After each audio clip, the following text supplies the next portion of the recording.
আজি সমগ্ৰ অসমৰ লগতে আমাৰ সোণাৰী সমষ্টিটো মেগা হেল্থ কেম্প হিচাপে আজি অনুষ্ঠিত কৰা হ'ল।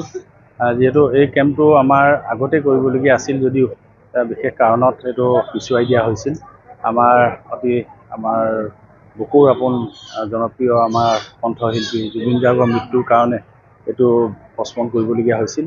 কিন্তু আজি এই অনুষ্ঠানটোৱে আমাৰ যে এটা এৱাৰনেছ যে আমাৰ ভাল হৈছে, ফলপ্ৰসূ হৈছে, তাকে প্ৰমাণ কৰিছে। আজি আমাৰ যিসকল জন্মৰ পৰা 18 বছৰ বয়সৰ ভিতৰত যিসকল শিশু বা ছাত্ৰ ছাত্ৰী ইয়ালৈ অনা হৈছিল আৰু তেওঁলোকৰ লগত আমাৰ যিসকল অভিভাৱক আহিছে, আজি প্ৰায় 5,000ৰো অধিক আমাৰ এই অনুষ্ঠানটোত বা এই মেগা হেল্থ কেম্পত আজি অংশগ্ৰহণ কৰিছে।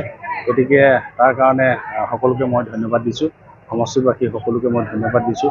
আজি আমাৰ স্বাস্থ্য বিভাগে যেনেধৰণে এই কেম্পটো সফল কৰিবৰ কাৰণে চেষ্টা কৰিছিল, আমাৰ প্ৰশাসনিক বিষয়া, আমাৰ ADC, আমাৰ সোণতৃষ্ণা ঘৰপলীয়া ডাঙৰীয়ানীৰ প্ৰচেষ্টাত উদ্যোগত আজি আমাৰ এই প্ৰগ্ৰেমটো সফল হ'ল বুলি আমি ক'ব পাৰোঁ বা আমি এটা দৃঢ়তাৰে ক'ব পাৰোঁ। যিহেতু আজি 5,000ৰো অধিক আমাৰ ৰোগীকে ধৰি বাকীসকলে যেনেধৰণে অংশগ্ৰহণ কৰিলে, আমাৰ চৰকাৰৰ অৰ্থাৎ মাননীয় মুখ্যমন্ত্ৰী মহোদয়ৰ এই প্ৰচেষ্টা সফল হৈছে বুলি ভাবিছোঁ।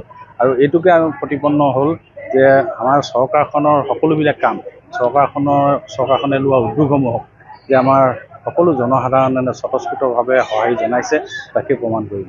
যিকোনো খবৰৰ বাবে যোগাযোগ কৰক 7099017330 লগতে 7099017110 নম্বৰত।